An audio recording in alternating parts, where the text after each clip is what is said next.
Hey, what's going on? Ryan here with Intersection Records. I want to talk about last night's concert in memory of Dickey Betts in Macon, Georgia, held at the City Auditorium. I couch toured that last night. I actually watched it out here in my jam space and loved it. I didn't realize until yesterday afternoon that it was going to be streaming on YouTube for free, and last night was special. I'm going to do a review of the show. Here's my backstory on the Allman Brothers. Really, I went to college in 1991. In late 1990, I drove down there with a buddy of mine. We listened to the Allman Brothers' greatest hits on the way down, and really just kind of fell in love with the band at that time. August of 91, I saw the Allman Brothers in St. Louis with Dickey Betts and Warren Haynes, and then went on to see that lineup like 8 times. Dickey Betts with Jack Pearson, Dickey Betts with the short run where he was playing with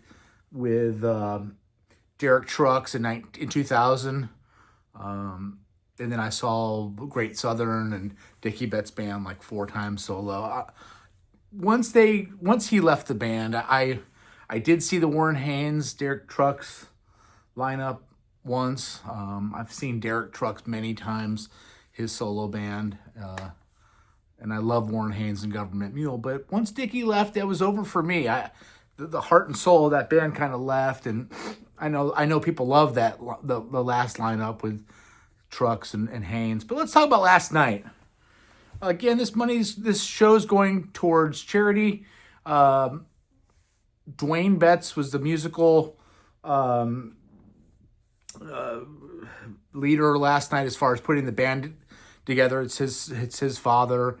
He has a band with Devin Allman called the Allman Betts Band, which I've seen, and it looked like a lot of the backing band, if you will, was part of that Allman Betts project, including Johnny Scanlon on guitar, who is awesome in his own right. He's monstrous, but there were some monstrous performances last night beyond that.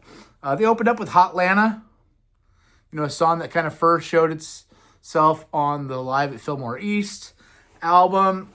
Oteil Burbridge sat in for that song, and most of the night on bass. Statesboro Blues. Then Jimmy Hall from Wet Willie came out. Jimmy Hall collaborated with the Allman Brothers. They were all on Capricorn Records back in the day. Many, many, many times, and he's a great voice, and he's a great harmonica player. Oteil Burbridge sat in there too. Nothing You Can Do was the next song, which was a great Southern cover off of the Highway Call album, which was the first album that Dickey did as a solo artist, like back in 73, 74, something along those lines. It may have been earlier than that even. Nothing You Can Do, which I was not familiar with. It was cool to hear something deeper, something that Jimmy Hall would know that Dickey wanted to play and loved to play, and it sounds like they had jammed back in the day on that song. Long Time Gone was next. Another Dickey Betts cover, Charlie Starr from Blackberry Smoke, sang that, played some guitar. Charlie Starr, who had a Les Paul on last night, was cranking some guitar riffs, and that was awesome to see. Chuck Leavell then comes out. Of course, Chuck Leavell comes in the Allman Brothers for the Brothers and Sisters album, plays keyboards, helps Greg, helps round out the soloing, because during that time, it was a one guitar attack with just Dickey, and they do Southbound, again with Charlie Starr on guitar, and Oteil. Dwayne Betts is a great guitar player, and he sounds like his dad a little bit vocally. He's not his dad. He'll never say that he is his dad. But boy, he put in a great performance last night playing clearly his dad's old instruments, a beautiful Gibson ES335, and a series of Les Pauls. Last night was a Gibson Guitar Fest with all the SGs and Les Pauls and 335s. Um, we then have Melissa, where Devin Allman comes out and sings that. Chuck Leavell's still there. O'Teal's still there. Great version. And then Nobody Knows, which is a later period song that I love so much. Dickey. These are all Dickey Betts songs, except for Melissa, of course, is a Greg song. But Nobody Knows is one of the great jams of the later period Allman Brothers, the 1990s Allman Brothers. I think Nobody Knows is on Shades of Two Worlds, which is the second of the 3 albums that the Allman Brothers did with Warren Haynes era. And then they close out the set with Jessica. Again, Chuck Leavell's there. Of course, they have the iconic piano solo in Jessica. And, you know, you have basically the Allman Betts band rounding out on guitar for that. There was some great jamming with, Devin Allman can play guitar too. He had a Les Paul strapped on last night, cranking through stuff. I'm not a huge fan of Devin's voice. I hate to say that.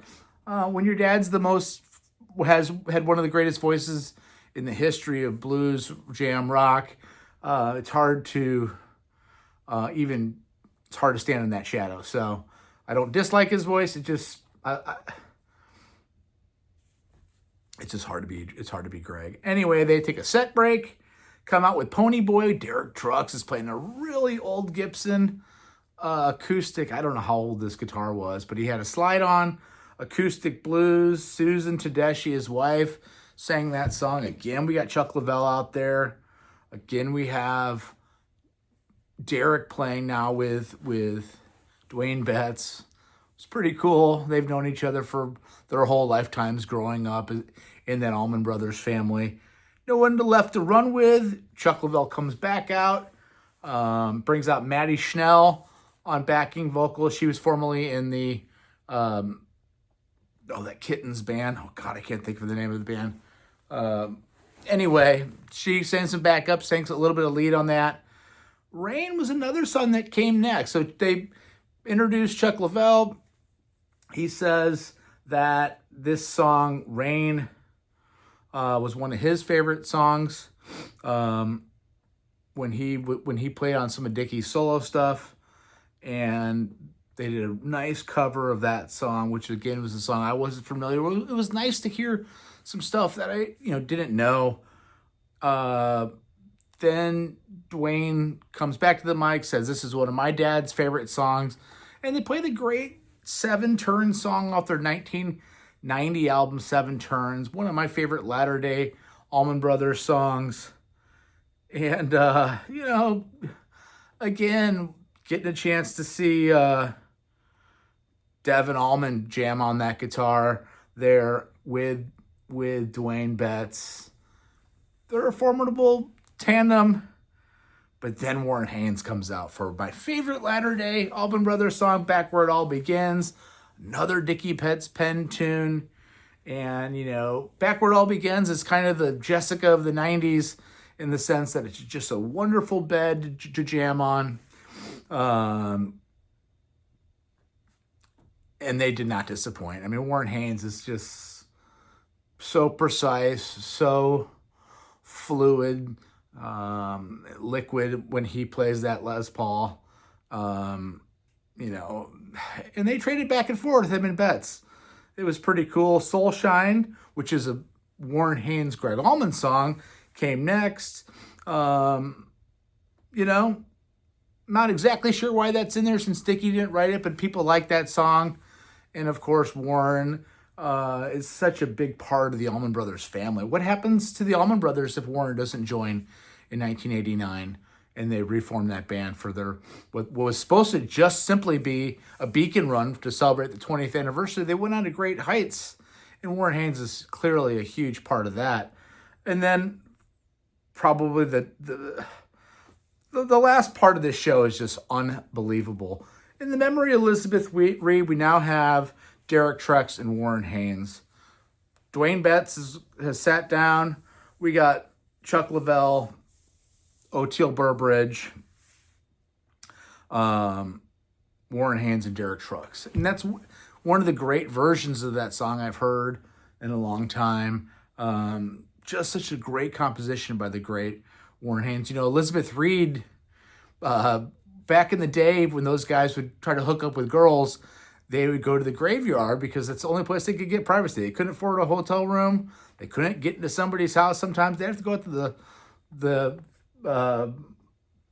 graveyard and have their way with their women sometimes. And one of the headstones said, in memory of Elizabeth Reed. It's just a great classic instrumental.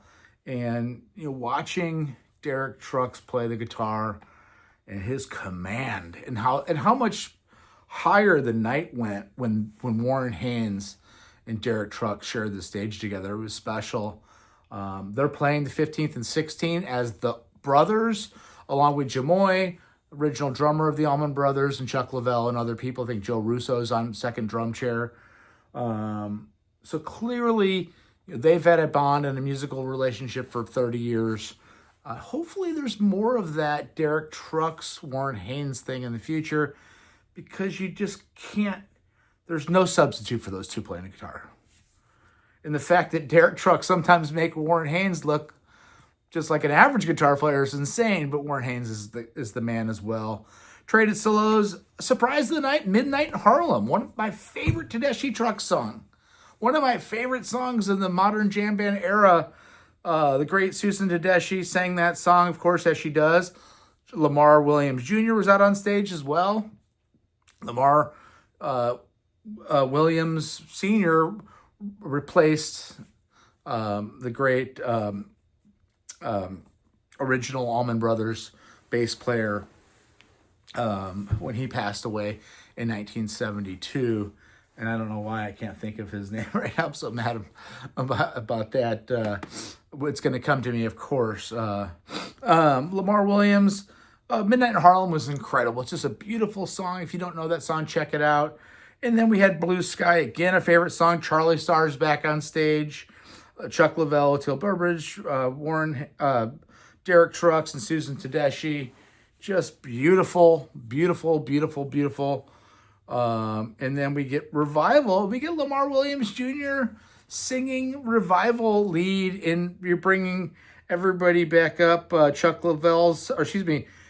Jimmy Hall's back on stage. Great version of Revival. What a cool Dickey Betts song. Barry Oakley, of course, is the original bass player of the Allman Brothers. People are like, oh, I can't believe you didn't know the bass player. Of course, Barry Oakley. And really, bass playing in the Allman Brothers. Let me say this about O'Teal last night. I know I'm rambling. I've had a bunch of coffee. I like O'Teal Burbridge, who joined the Allman Brothers after Alan Woody left in 1997, when Warren and Alan Woody left to do Government Mule full-time. O'Teal's in the Allman Brothers I like a lot better than O'Teal and Dead and Company. He's meant for the Allman Brothers. His playing was phenomenal last night. He's fun to watch on stage. Revival was just beautiful. People, can you hear it? Love is everywhere. I think that's always a good message. And then they came back out for an encore of Ramblin' Man with everybody out there. To do that, they brought everybody back up to kind of sing along on Ramblin' Man. One of the great songs. Last night was special. Dwayne Betts did a great job last night. He seems kind of shy in front of the camera. But he was great and did a great job kind of being the musical director last night. And there were some great moments. Check out my channel. We talk about great music every single day. Catch you later. Have a happy Saturday. Peace out. See ya.